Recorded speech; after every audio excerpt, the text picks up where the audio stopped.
سورہ زمر کی آیت نمبر 10، سورہ زمر کا دوسرا رکوع اور 23ویں پارے کا 16واں رکوع۔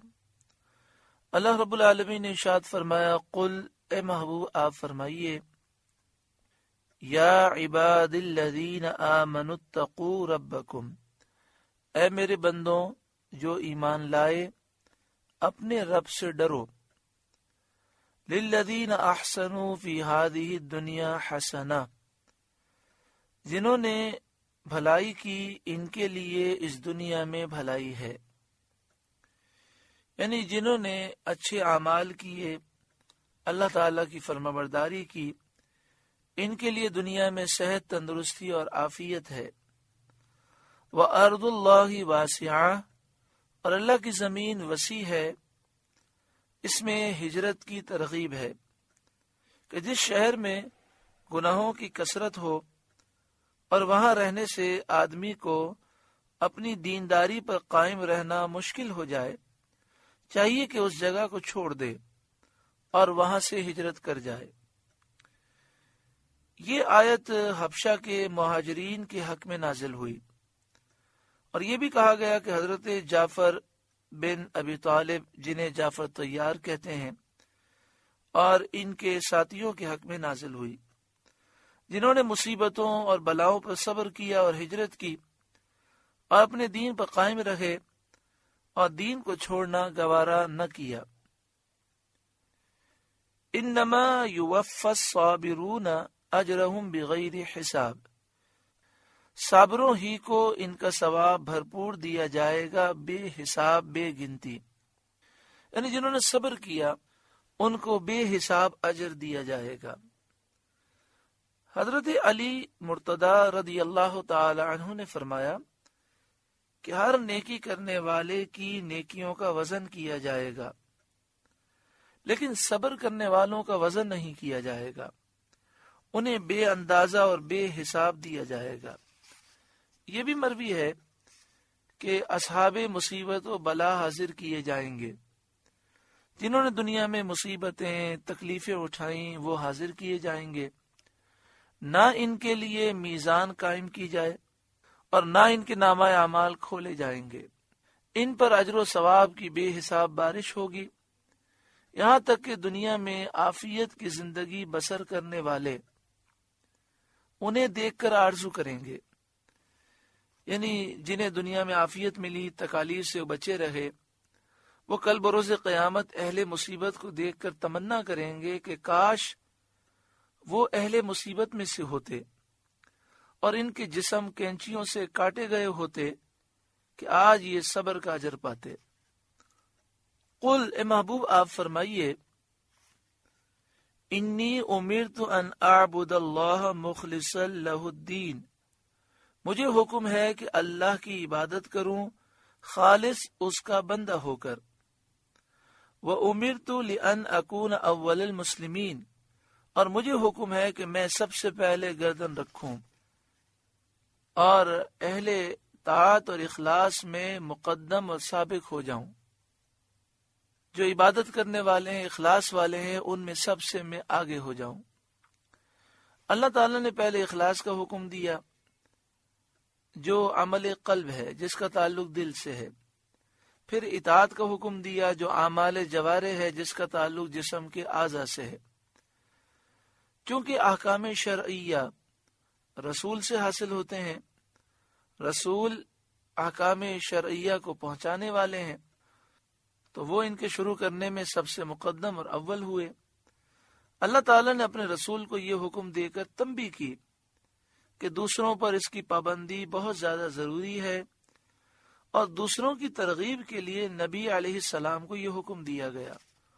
قل اے محبوب آپ فرمائیے، انی اخاف ان عصیت ربی عذاب یوم عظیم، بالفرض اگر مجھ سے نافرمانی ہو جائے تو مجھے بھی اپنے رب سے ایک بڑے دن کے عذاب کا ڈر ہے۔ کفار قریش نے نبی کریم صلی اللہ علیہ وسلم سے کہا تھا کہ آپ اپنی قوم کے سرداروں اور اپنے رشتہ داروں کو نہیں دیکھتے جو لات اور عزا کی پوجا کرتے ہیں، آپ ان کی رعایت کریں اور آپ بھی اس دین کی طرف آ جائیں۔ تو ان کے رد میں یہ آیت نازل ہوئی، قل اللہ اعبد مخلصا لہ دینی، آپ فرمائیے میں اللہ ہی کی عبادت کرتا ہوں خالص اس کا بندہ ہو کر، فاعبدوا ما شئتم من دونہ، تو تم اس کے سوا جسے چاہو پوجو۔ یہ تحدید و توبیخ کے طور پر فرمایا، یعنی اس میں ناراضگی کا اظہار ہے کہ تمہیں جسے پوجنا ہے پوجو، تم اپنا انجام دیکھ لو گے۔ قل اے محبوب آپ فرمائیے، ان الخاسرین الذین خسروا انفسهم واہلیہم یوم القیامہ، پوری ہار انہیں جو اپنی جان اور اپنے گھر والے قیامت کے دن ہار بیٹھے، یعنی نقصان والے، نقصان اٹھانے والے وہ ہیں جنہوں نے قیامت کے دن اپنے آپ کو برباد کیا اور اپنے گھر والوں کو برباد کیا، یعنی دنیا میں نافرمانی کی، اس لیے یہ تباہ و برباد ہوں گے۔ آپ فرمائیے پوری ہار انہیں ہے جو اپنی جان اور اپنے گھر والے قیامت کے دن ہار بیٹھے، یعنی گمراہی اختیار کر کے ہمیشہ کے لیے جہنم کے مستحق ہو گئے اور جنت کی نعمتوں سے محروم ہو گئے۔ جو جنت کی نعمتیں انہیں ایمان لانے پر ملتی اس سے یہ محروم ہو گئے۔ الا ذالک هو الخسران المبین، ہاں ہاں یہی کھلی ہار ہے، ہاں ہاں یہی کھلا نقصان ہے۔ لہم من فوقہم ظلل من النار، ان کے اوپر آگ کے پہاڑ ہیں، ومن تحتہم ظلل، اور ان کے نیچے پہاڑ ہیں، یعنی ہر طرف سے آگ انہیں گھیرے ہوئے ہے، جہنم میں آگ انہیں گھیر لے گی۔ ذالک یخوف اللہ بہ عبادہ، اس سے اللہ ڈراتا ہے اپنے بندوں کو کہ ایمان لائیں اور گناہوں سے بچیں۔ یا عبادی فتقون، اے میرے بندوں تم مجھ سے ڈرو، وہ کام نہ کرو جو میری ناراضگی کا سبب ہو۔ والذین اجتنبوا الطاغوت ان یعبدوہا، اور وہ جو بتوں کی پوجا سے بچے، وانابوا الی اللہ، اور اللہ کی طرف رجوع لائے، لہم البشرا، انہی کے لیے خوشخبری ہے۔ فبشر عباد، تو خوشی سناؤ میرے بندوں کو خوشخبری سناؤ۔ کن بندوں کو؟ الذین یستمعون القول، جو کان لگا کر بات سنتے ہیں، غور سے قرآن پاک سنتے ہیں، سرکار صلی اللہ علیہ وسلم کے فرمان سنتے ہیں، فیتبعون احسن، پھر اس کے بہتر پر چلتے ہیں جس میں ان کا فائدہ ہے، بہبود ہے۔ اولئک الذین ہداہم اللہ، یہ ہیں جن کو اللہ نے ہدایت فرمائی، وَأُولَئِكَ هُمْ أُولُو الْأَلْبَابِ، اور یہ ہیں جن کو عقل ہے۔ حضرت عبداللہ بن عباس رضی اللہ تعالی عنہما نے فرمایا کہ جب حضرت ابوبکر صدیق رضی اللہ تعالی عنہ ایمان لائے تو آپ کے پاس حضرت عثمان، حضرت عبد الرحمن بن عوف، حضرت طلحہ، حضرت زبیر، حضرت سعد بن ابی وقاص اور حضرت سعید بن زید آئے اور ان سے حال پوچھا۔ انہوں نے اپنے ایمان کی خبر دی، یہ حضرات بھی سن کر ایمان لے آئے۔ ان کے حق میں یہ آیت نازل ہوئی، فبشر عباد، میرے ان بندوں کو خوشخبری سناؤ۔ حضرت صدیق اکبر کس قدر خوش نصیب ہیں کہ آپ کی دعوت دینے پر حضرت عثمان، حضرت عبد الرحمن بن عوف، حضرت طلحہ، حضرت زبیر، حضرت سعد بن ابی وقاص اور حضرت سعید بن زید ایمان لائے، اور یہ تمام صحابہ عشرہ مبشرہ سے ہیں جنہیں نبی اکرم صلی اللہ علیہ وسلم نے ایک ہی نشست میں جنت کی بشارت عطا فرمائی۔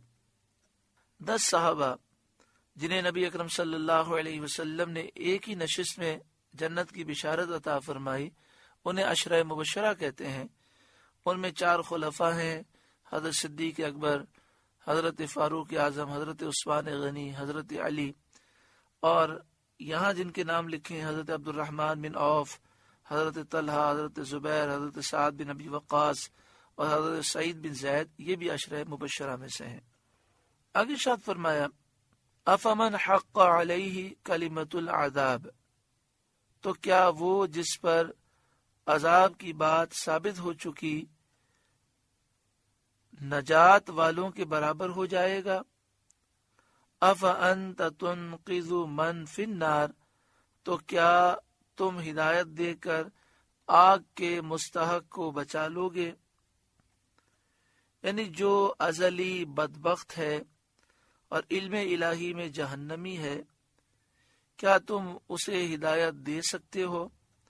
حضرت عبداللہ بن عباس رضی اللہ تعالی عنہما نے فرمایا کہ مراد اس سے ابو لہب ہے اور اس کے لڑکے ہیں۔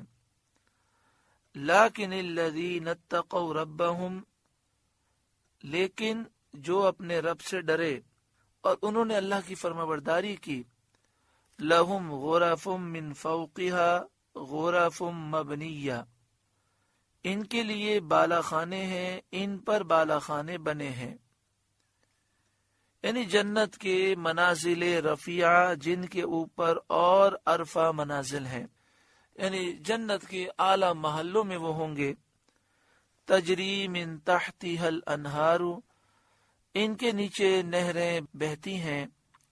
وعد اللہ، اللہ کا وعدہ، لا یخلف اللہ المیعاد، اللہ وعدہ خلاف نہیں کرتا۔ الم تر ان اللہ انزل من السماء ماء، کیا تو نے نہ دیکھا کہ اللہ نے آسمان سے پانی اتارا؟ فسلکہ ینابیع فی الارض، پھر اس سے زمین میں چشمے بہائے۔ ثم یخرج به زرعا مختلفا الوانہ، پھر اس سے کھیتی نکالتا ہے کئی رنگت کی، زرد، پیلا، سبز، گرین، سرخ، لال، سفید، قسم قسم کے رنگ کی، گیہوں، جو اور طرح طرح کے غلے۔ ثم یہیج، پھر وہ کھیتی سوکھ جاتی ہے۔ فتراہ مصفرا، تو دیکھے کہ وہ پیلی پڑ گئی، سرسب و شاداب ہونے کے بعد پیلی پڑ گئی۔